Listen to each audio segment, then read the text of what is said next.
Hoy quiero ofrecerles una pequeña catequesis sobre un tema fundamental para la vida cristiana, nuestra relación con la palabra de Dios. Si uno enuncia las cosas así, se puede pensar rápidamente, se trata de ver cómo los cristianos, los creyentes, leemos la Biblia, cómo nos alimentamos de ella, cómo crecemos en la fe gracias a esa lectura orante de la palabra de Dios. Sí, es verdad, esta explicación, esta interpretación es válida, pero la relación del cristiano con la palabra de Dios no se reduce simplemente a la lectura de la Biblia. Hay que encontrar, en todo caso, un contexto mucho más amplio que nos ilumina para que esa lectura de la Biblia sea efectivamente fructuosa. En primer lugar, pongamos la atención en esto. ¿Quién es la palabra de Dios? No solamente qué es la palabra de Dios, sino quién es. Porque si leemos el Evangelio de San Juan, desde el principio aparece claro que Cristo es la palabra de Dios, o el verbo, como se lo llama, logos, se dice en griego. Es decir, el pensamiento y lo que Dios nos dice es Cristo, el verbo eterno, el verbo que con el Padre y el Espíritu Santo es un solo Dios desde toda la eternidad.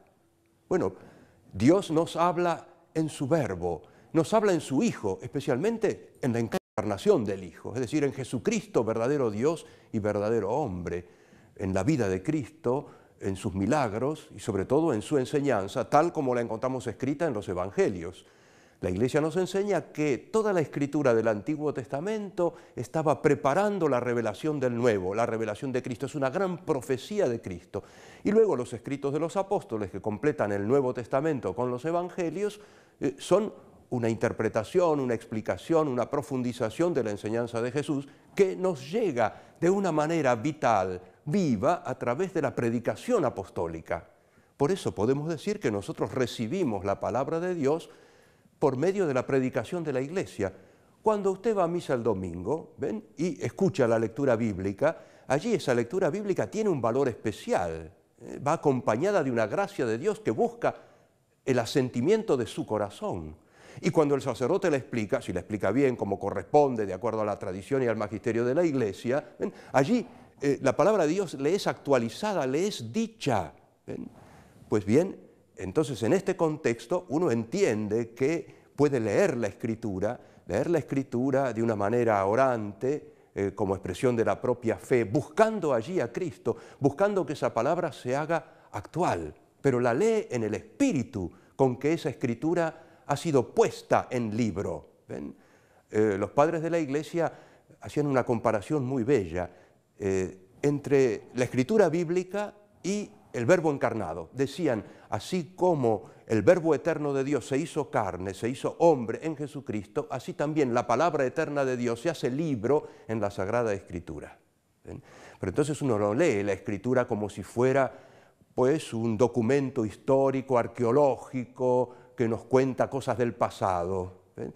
Tampoco la lee uno con los tecnicismos de exégetas, o no la lee como si uno fuera un inspirado y ahí se le ocurre cualquier cosa, sino ven, hay un contexto de fe, de tradición eclesial, y sobre todo está siempre el magisterio de la Iglesia que de una manera decisiva interpreta determinados pasajes de la Sagrada Escritura. Si ustedes buscan, por ejemplo, una colección de los concilios ecuménicos o leen los símbolos antiguos de la fe o las definiciones dogmáticas, verán que todas ellas se refieren de una manera o de otra a la Sagrada Escritura.